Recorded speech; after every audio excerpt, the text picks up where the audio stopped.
Le harem moghol ne fut jamais un simple ensemble de chambres cachées. C'était une institution née d'un mélange de traditions persanes, turques, indiennes et mongoles qui se fusionnèrent pour créer l'un des systèmes féminins les plus complexes de l'Asie impériale. Dès le règne de Babur, fondateur de l'Empire, les souverains moghols organisèrent des espaces réservés aux femmes pour assurer leur protection, mais aussi pour affirmer la puissance du trône. Au fil des générations, ce simple refuge devint une véritable cité intérieure capable d'accueillir des milliers de femmes sous une discipline stricte et sous la garde d'une armée entièrement dédiée à leur contrôle. La décision de réunir autant de femmes venait d'une vision impériale selon laquelle la force d'un souverain se mesurait aussi à sa capacité d'entretenir un vaste entourage féminin. Chaque femme représentait une origine différente, un territoire conquis, une alliance conclue ou un tribut versé. Ainsi, le harem ne symbolisait pas seulement le désir de l'empereur, mais aussi l'étendue réelle de son influence politique et militaire. Lorsque les Moghols installèrent leur capitale à Agra Delhi ou Lahore, ils construisirent des complexes gigantesques appelés zenana où seul l'empereur, ses fils et les eunuques pouvaient entrer. Ces espaces ressemblaient à des forteresses intérieures, avec des cours fermées, des fontaines, des jardins, des pavillons en marbre et des couloirs protégés par des portes sculptées. Les femmes arrivaient au harem de multiples façons. Certaines étaient des princesses, offertes en mariage diplomatique pour sceller la paix entre deux royaumes. D'autres venaient de familles nobles qui considéraient de la cour comme un lieu privilégié pour obtenir influence et sécurité. Les plus nombreuses, cependant, étaient des captives, ramenées de campagnes militaires ou achetées sur les marchés d'Asie centrale. Ces femmes parlaient des langues différentes, venaient de religions variées et apportaient chacune leur tradition. Le harem devint ainsi un carrefour culturel unique où se mélangeaient des chants persans, des contes turcs, des danses indiennes et des parfums arabes. Dès leur arrivée, les femmes étaient enregistrées par les eunuques qui géraient toute l'administration du lieu. Elles recevaient un rang, une chambre et un ensemble de règles qu'il fallait suivre sans faute. La hiérarchie était essentielle, car le harem comptait souvent plusieurs milliers de femmes. Au sommet se trouvait la mère de l'empereur, qui détenait un pouvoir immense. Elle supervisait les épouses officielles, organisait les cérémonies et contrôlait les dépenses du zenana. Sous elle se trouvèrent les princesses de sang royal, puis les épouses légitimes, ensuite les concubines choisies, et enfin les servantes, les musiciennes, et les esclaves domestiques. Chaque femme connaissait exactement sa place, car monter d'une seule marche pouvait changer son destin. La vie quotidienne du harem n'était pas une vie oisive, comme le racontaient certains voyageurs européens. Les femmes suivaient des emplois du temps stricts, rythmés par la prière, la formation artistique, la couture, la musique, la lecture et les rituels du palais. Les jeunes filles étaient éduquées par des préceptrices expérimentées qui leur apprenaient de la poésie, la calligraphie, la danse et l'art de la conversation raffinée. Certaines femmes devinrent de grandes artistes capables d'influencer la mode, la culture et même la diplomatie. Le rôle des eunuques était central. Eux seuls pouvaient circuler librement dans tout le harem. Ils géraient les stocks de nourriture, surveillaient les portes, accompagnaient les femmes lors de leurs rares sorties et protégeaient les appartements de celles qui attiraient l'attention du souverain. Leur présence constante faisait du harem un espace paradoxal, mélange de liberté intérieure et d'enfermement absolu. Le système moghol prévoyait une surveillance continue afin d'éviter tout contact indésirable entre les femmes et le monde extérieur. Les eunuques effectuaient des rondes de jour comme de nuit. Ils contrôlaient les messages, interceptaient les rumeurs et fouillaient les objets qui entraient dans le zenana. Ce contrôle total créait une atmosphère à la fois stable et étouffante, où chaque geste, chaque rencontre, chaque regard avait une signification. Malgré cet environnement réglementé, les femmes possédaient un pouvoir considérable par leur capacité à influencer l'empereur.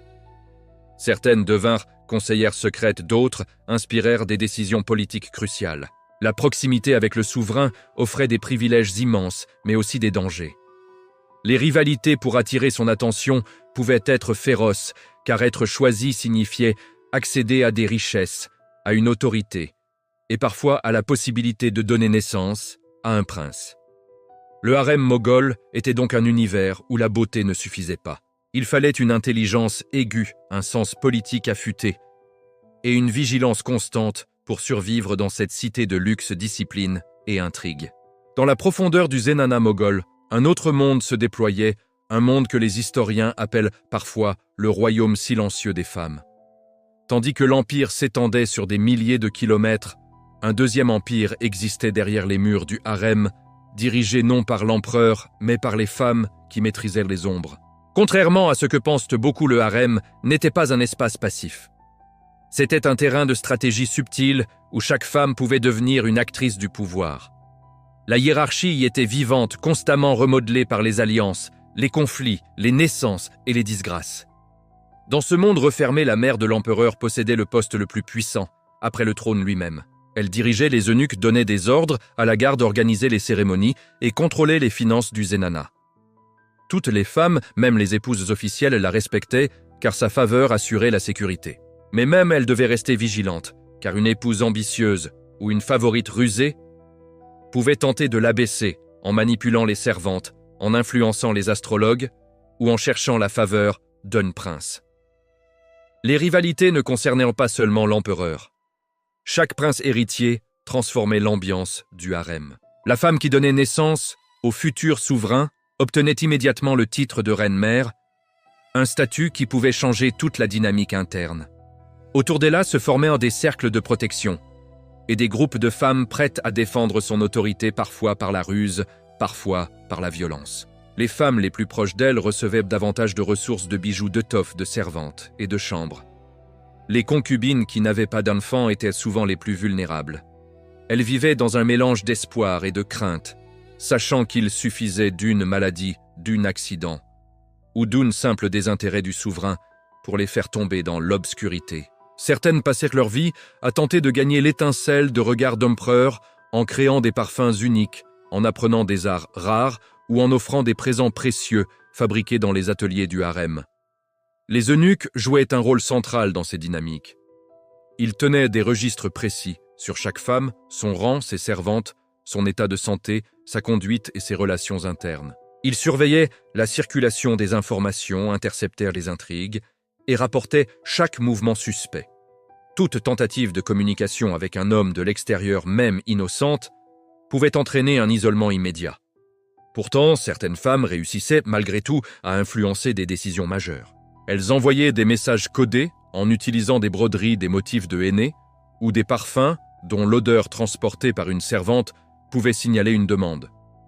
Le harem possédait aussi ses propres institutions administratives. Il existait des intendantes pour gérer les cuisines des responsables, pour organiser les fêtes des gardiennes, pour surveiller les portes internes et même des matrones pour arbitrer les conflits entre femmes. Ces matrones, souvent âgées et respectées, détenaient le pouvoir de sanctionner une femme qui brisait les règles. Leurs paroles pouvaient mettre fin à une carrière ou sauver une innocente.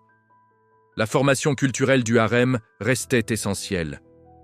Les ateliers étaient dirigés par des maîtresses d'art qui enseignaient la peinture sur soie, la poésie persane, la danse classique indienne, la confection de parfums et les arts des lettres. Certaines femmes devinrent de véritables artistes, reconnus dans tout l'empire sans jamais sortir du Zenana.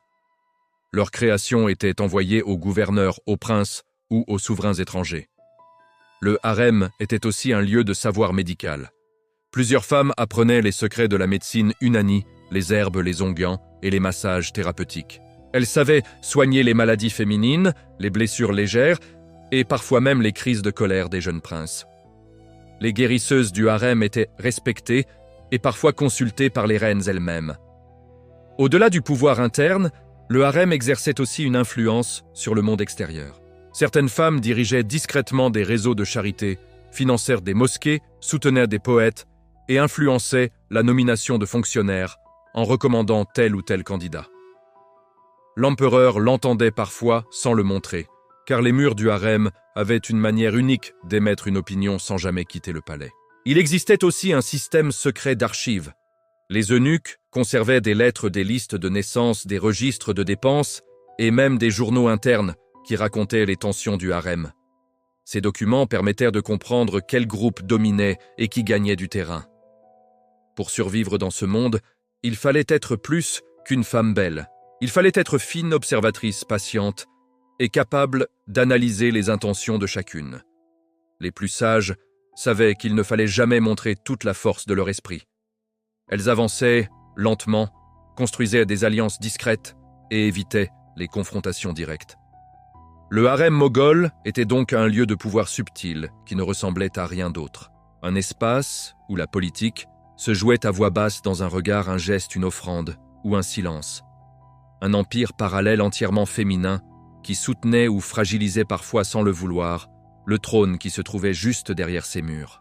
Lorsque l'empire moghol entra dans sa phase de déclin, le harem devint l'un des symboles les plus vulnérables de la fragilité impériale. Ce qui avait été une institution brillante, structurée et redoutée, devint peu à peu un espace où la survie remplaça le faste. Les richesses affluaient, moins les tribus diminuaient, les guerres successives épuisèrent les caisses du palais. Les femmes qui autrefois vivaient dans un raffinement extrême durent soudain affronter un quotidien incertain. La nourriture se faisait plus rare, les vêtements plus modestes, et les fêtes autrefois somptueuses devinrent de simples cérémonies dépourvues de faste. Les invasions extérieures bouleversèrent le harem de manière brutale. Lorsque les armées perses, puis les Maraths et enfin les forces locales attaquèrent les villes mogholes, le harem dut être déplacé plusieurs fois. Les femmes marchaient sous escorte, à travers des routes dangereuses, protégées par des eunuques et des soldats fatigués. Certaines moururent sur le chemin, d'autres furent séparées du groupe dans le chaos. Ces déplacements forcés effacèrent la stabilité qui avait caractérisé le Zenana pendant des siècles.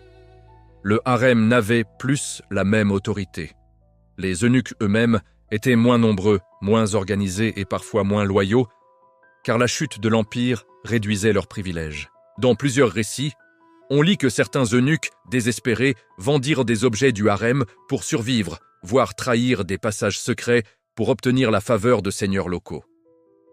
Les femmes se retrouvèrent souvent livrées à elles-mêmes dépendantes des décisions de soldats qui ne comprenaient rien aux règles du Zenana. Durant l'opération la plus destructrice, celle menée par Nadir Shah lors du sac de Delhi, le harem fut brisé comme jamais auparavant. Des murs furent forcés, des appartements pillés, des femmes capturées. Certaines furent emmenées en Perse, d'autres vendues dans des marchés inconnus. Les chroniques locales mentionnent des processions de femmes du harem marchant en silence captives, loin de leur palais de marbre. Beaucoup disparurent, sans laisser de traces dans l'histoire. Pourtant, toutes les histoires ne furent pas tragiques. Quelques femmes puissantes réussirent à négocier leur survie. Certaines rejoignirent des familles nobles indiennes, qui les accueillirent par respect pour leur rang. D'autres utilisèrent leurs talents artistiques pour se reconstruire une vie.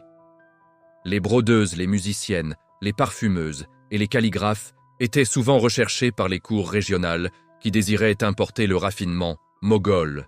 Il existe même des récits de femmes du harem devenues préceptrices de princesses locales chargées de transmettre les traditions culturelles du Zenana. Mais pour les centaines de femmes qui n'avaient ni le rang ni les compétences, la chute du harem fut une catastrophe silencieuse. Elles ne connaissaient de rien du monde extérieur. Elles n'avaient pas appris à négocier, à voyager, à travailler librement. Elles étaient habituées à la protection totale du palais. Une fois les murs brisés, elles se retrouvèrent dans un monde qu'il était impossible de comprendre. Beaucoup furent récupérés par des marchands, qui les envoyèrent dans des maisons de service ou des maisons de divertissement. D'autres se réfugièrent dans des mosquées ou des sanctuaires, cherchant des abris temporaires. Dans les dernières décennies du Zenana, les femmes vécurent dans un mélange de nostalgie, de peur et d'espoir. Elles voyaient les palais se fissurer, la garderie diminuer, les fêtes disparaître. Elles entendaient les rumeurs de défaite et les cris de soldats blessés. Elles savaient que la gloire des Moghols Sen allait avec une rapidité effrayante. Lorsque les Britanniques imposèrent leur domination finale sur l'Inde au XVIIIe et XIXe siècle, ils trouvèrent des harems presque vides. Les quelques femmes restantes vivaient dans des pièces délabrées, sans ressources, en attendant qu'on décide de leur sort. Les Britanniques ne respectèrent pas ces institutions. Ils les considéraient comme des reliques d'un passé qu'ils voulaient effacer. Beaucoup de harems furent démantelés. Les femmes furent dispersées. Certaines reçurent une maigre pension, d'autres furent laissées aux communautés locales. À partir de ce moment, le harem moghol ne fut plus qu'un souvenir. Les palais restèrent, mais les voix qui les animaient disparurent. Les jardins se fanèrent, les chambres se vidèrent, les portes ne se refermèrent plus jamais pour protéger des milliers de femmes. Ce qui impressionne le plus aujourd'hui, ce n'est pas seulement la chute d'un système unique, mais le silence qui l'a suivi. Pendant des siècles, ces femmes avaient façonné un empire de l'intérieur, influencé des décisions, protégé des héritiers, financé des œuvres, inspiré des arts et construit une culture subtile. Puis, en quelques décennies, leur monde s'éteignit sans laisser de monument à leur nom. Pourtant, leur héritage existe encore dans les récits persans, dans les lettres, dans les fresques, dans les poèmes écrits en secret par des princesses, dans les traditions artisanales qui survivent encore dans certaines régions de l'Inde. La chute du harem moghol n'est pas seulement une disparition. C'est la fin d'un univers entier où des milliers de femmes enfermées sous surveillance armée avaient réussi à créer une société riche, dense et complexe dans un espace qu'il fallait à la fois craindre et admirer.